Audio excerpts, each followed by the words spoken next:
성경 전도서 12장 찾으시겠습니다.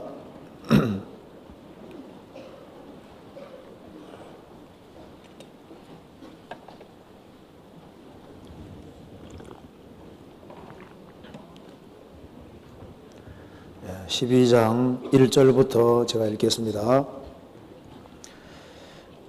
12장 1절 957페이지입니다. 너는 청년의 때 곧 곤고한 날이 이르기 전 나는 아무 낙이 없다고 할 해가 가깝기 전에 너의 창조자를 기억하라. 해와 빛과 달과 별들이 어둡기 전에 비 뒤에 구름이 다시 일어나기 전에 그리하라. 그런 날에는 집을 지키는 자들이 떨 것이며 힘있는 자들이 구부러질 것이며 맷돌질하는 자들이 적음으로 그칠 것이며 창들로 내어보는 자가 어두워질 것이며 길거리 문들이 닫혀질 것이며 맷돌 소리가 적어질 것이며 새의 소리를 인하여 일어날 것이며 음악하는 여자들은 다 쇠하여질 것이며 그런 자들은 높은 곳을 두려워할 것이며 길에서는 놀랄 것이며 살구나무가 꽃이 필 것이며 메뚜기도 짐이 될 것이며 원족이 그치리니 이는 사람이 자기 영원한 집으로 돌아가고 조문 자들이 거리로 왕래하게 됨이라. 은줄이 풀리고 금그릇이 깨어지고 항아리가 생곁에서 깨어지고 바퀴가 우물 위에서 깨어지고 흙은 여전히 땅으로 돌아가고 신은 그어주신 하나님께로 돌아가기 전에 기억하라. 14절입니다. 하나님은 모든 행위와 모든 은밀한 일을 선악간에 심판하시리라. 7절을 같이 읽어보겠습니다. 흙은 여전히 땅으로 돌아가고 신은 그어주신 하나님께로 돌아가기 전에 기억하라. 네, 거기까지입니다. 우리가 어제 시간에 하나님의 존재에 관한 문제가 인생에서 제일 중요하다고 말씀을 드렸습니다. 어리석은 자는 그 마음에 이르기를 하나님이 없다 하도다. 세상에서 제일 어리석은 사람은 하나님이 없다 이렇게 말하는 사람이 제일 어리석은 사람이라고 했습니다. 여기서 하나님은 창조주 하나님을 가르치고 있는 겁니다. 이 대우주를 만드시고 지구를 만드시고 사람을 만드신 하나님이 없다 이렇게 말하는 사람은 어리석은 사람이라고 얘기를 했습니다. 그리고 사람이 죽음을 건너가서 하나님을 만날 때 저는 하나님 몰랐습니다 그렇게 말하면 하나님께서 핑계댄다고 하실 겁니다. 왜냐하면 어제 배운 대로 성경이 없어도 사람은 누구든지 하나님 살아계심을 알았다고 성경이 말하고 있는 겁니다. 사람은 하나님의 형상대로 지음받은 영이 있기 때문에 영 속에 하나님을 찾는 것이 이미 들어있는 거예요. 다급해지면 하나님입니다. 기도를 한 번도 안 해보신 분이라 할지라도 예를 들어서 어머니들 분만실에 들어갈 때 엄숙해지죠. 이제 어찌할 수 없는 상황입니다. 그래서 누군지 모르지만 계시거들랑 제발 순산하게 도와주십시오. 그럼 막 몰라오잖아요. 고3 학생들 이제 대학 입학 시험 칠 때 시험지 받으면 괜히 엄숙해집니다. 누군지 모르지만 계시거들랑 실력 발휘 잘하게 도와주시고 모르는 건 맞추게 도와주시고 그러니까 신을 찾고 그런 마음이 올라오게 돼 있는 거예요. 그 사람은 처음부터 하나님을 의식하도록 지원받았습니다. 그리고 영 속에는 양심이 속에 들어있는 거예요.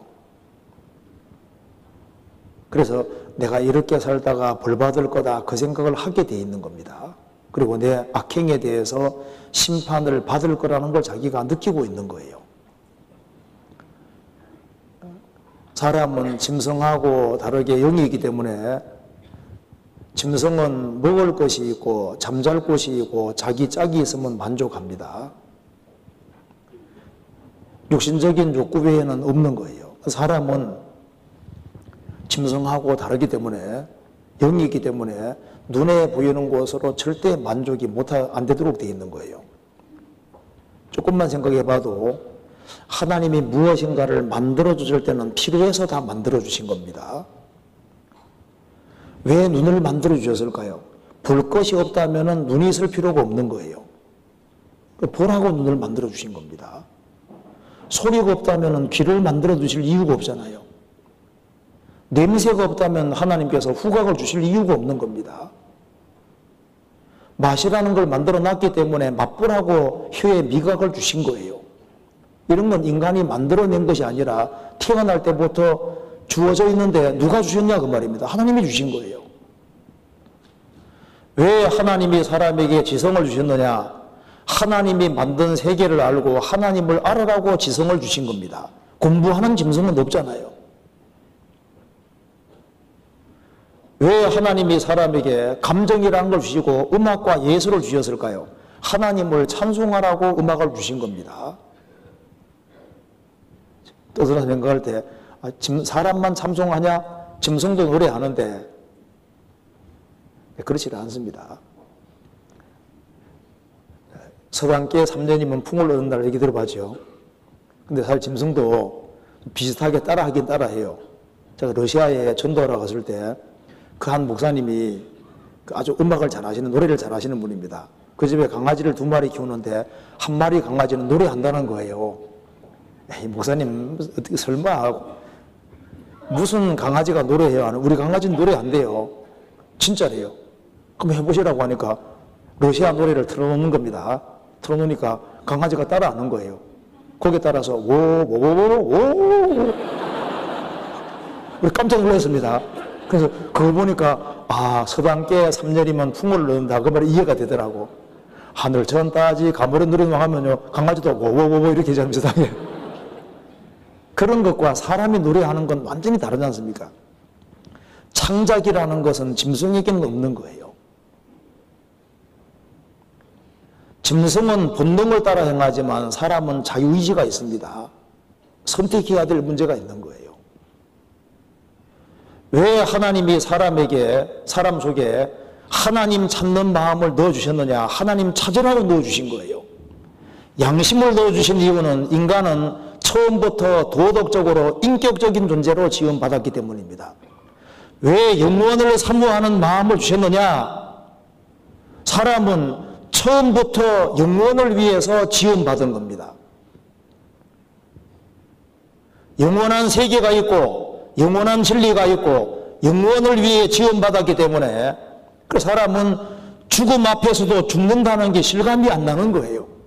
제가 100살 되신 분 몇 사람에게 물어봤습니다. 할머니 속이 늙으셔요 하니까 마음속은 항상 청춘이랍니다.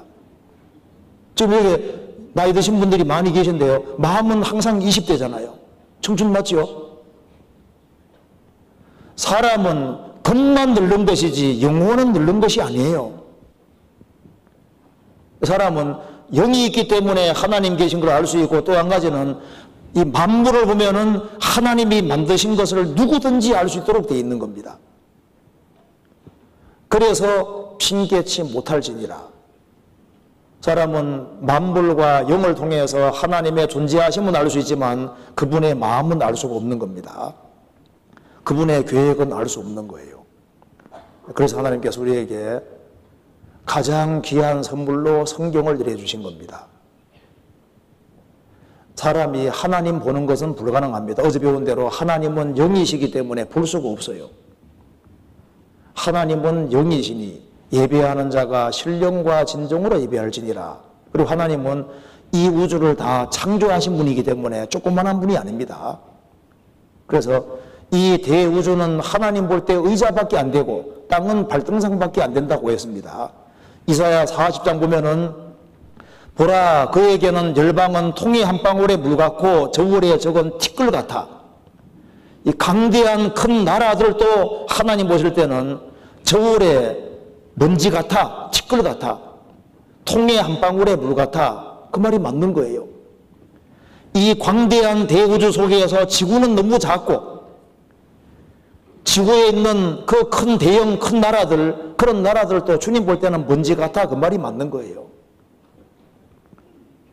그래서 하나님은 무한히 크신 분입니다. 그래서 성경 말씀하기를 여호와는 광대하시니 크게 찬양할 것이라 그의 광대하심을 청량치 못하리로다. 인간은 하나님의 크기를 잴 수가 없습니다. 그럼 이 우주가 무한히 크냐? 물론 아닙니다. 이 우주는 피조물이기 때문에 무한히 크지 않습니다. 그래서 성경 말씀하기를 하나님은 만주의 아버지시라 만주 위에 계시고 만주를 통일하시고 만주 가운데 계시도다. 하나님은 우주를 창조하신 분이기 때문에 우주를 초월해서 우주 바깥에도 계시고 우주를 통일하시고 우주 가운데 안 계신 곳이 없다 그 말입니다. 지구도 다 안 보이는 눈을 가지고서 어떻게 하나님 볼 수 있겠습니까? 성경에서 말씀하기를 하나님 보면 죽는다고 했습니다. 그래서 하나님은 너무나도 크시고 인간은 너무 작고 하나님은 영이시고 인간은 육체를 쓰고 있으니까 물질계를 넘어서서는 볼 수가 없잖아요. 그래서 하나님께서 인간이 하나님을 알 수 있도록 계시로 내려주신 것이 바로 성경인 거예요. 그래서 성경 말씀하기를 이 성경 속에 하나님이 가라사대 그 말이 계속 나오는 거예요. 히브리서 1장에 말씀한 대로 옛적에 구약시대에 여러 부분과 여러 모양으로 우리 조상들에게 말씀하신 하나님이 이 모든 날 마지막에 아들 우리에게 말씀하셨다. 절대자가 말씀하셨고 1600년간에 말씀하신 그 말씀을 기록해 놓은 것이 바로 성경인 거예요. 그리고 이 성경이 다 기록이 되고 지금 전 세계에 꽉 차 있는 겁니다. 전 세계 사람이 보는 유일한 책이 성경책인 거예요. 왜 성경을 하나님 말씀이라 하느냐? 이 성경에는 이 대우주의 운명, 지구의 운명, 우리 개개인의 영원한 운명이 기록되어 있기 때문입니다. 성경은 우주의 처음부터 끝까지 인간 역사의 처음부터 끝까지가 문자 그대로 기록되어 있고 우리 개개인의 영원한 운명이 기록되어 있는 거예요. 그런데 하나님께서 이 대우주 가운데서 가장 관심을 가지고 있는 것은 지구고 지구 속에 있는 우리 각 개개인인 겁니다.